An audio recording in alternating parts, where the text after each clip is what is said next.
So I don't really consider myself an environmentalist, but last semester I took a class called Packaging in the Environment because I do think that these things are interesting and it's something that I will be working with in the future. And one thing that I learned about was we talked about recycling and how it actually works.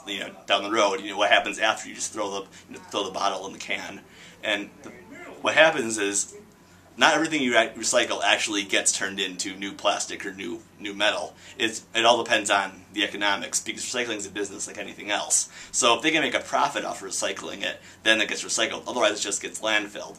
So for instance, aluminum, I believe it's 10 times cheaper to make a can out of recycled aluminum than it is from the raw metal.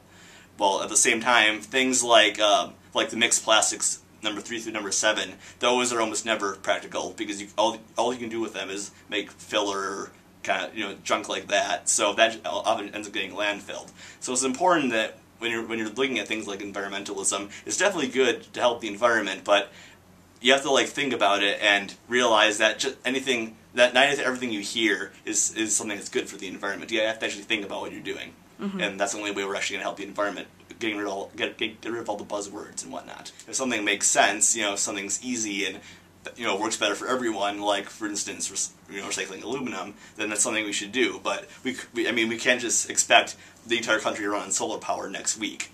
We have to understand that there's that we have to be realistic about this if we want to get anywhere, and we do want to get somewhere. And it takes more than good intentions. You